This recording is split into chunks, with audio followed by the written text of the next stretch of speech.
ఈ మధ్య social media వచ్చినప్పటి నుంచి చిత్ర విచిత్రమైన వార్తలు వీడియోలు వెలుగు చూస్తున్నాయి. దంతెవాడలో ఓ వింత ఘటన వెలుగు చూసింది. ఇక్కడ ఏళ్ల నాటి బావిలో నీటికి బదులు పెట్రోల్ వస్తోంది. ఇంటి యజమాని పూజ కోసం బావి నుంచి నీటిని తోడగా బకెట్లో నీటికి బదులు పెట్రోల్ వచ్చింది. అది చూసి కుటుంబ సభ్యులు మొదట ఆశ్చర్యపోయారు. రెండోసారి బావి నుంచి నీటిని తోడారు. ఈసారి కూడా బకెట్లో నీళ్లకు బదులు పెట్రోలే వచ్చింది. ఈ విషయం తెలిసి స్థానికులు మొదట షాక్ తిన్నా తర్వాత బకెట్లతో అక్కడికి వచ్చి పెట్రోల్ తోడుకుని వెళ్లారు.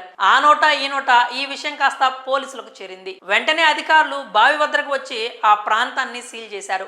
అసలు బావి నుంచి పెట్రోల్ ఎలా వస్తుందా అన్న విషయంపై విచారణ చేపట్టారు. విచారణలో సంచలన విషయాలు వెలుగు చూశాయి.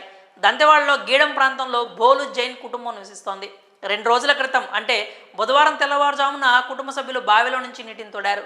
రంగు మారిన నీటిని చూసి ఆశ్చర్యపోయారు. కొంతసేపు పరిశీలించిన తర్వాత బకెట్లో ఉంది నీరు కాదు పెట్రోల్ అని గ్రహించారు. కొద్దిసేపటికే ఆ వార్త గ్రామం మొత్తం వ్యాపించింది. గ్రామస్తులు ఈ వింత చూసేందుకు ఎగబడ్డారు.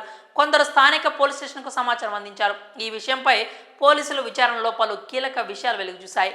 కొద్ది రోజుల క్రితం గ్రామ సమీపంలోనే పెట్రోల్ పంపు యజమాని తమ బంక్ నుంచి పెట్రోల్ దొంగిలిస్తున్నట్లుగా కేసు రిజిస్టర్ చేయించాడు.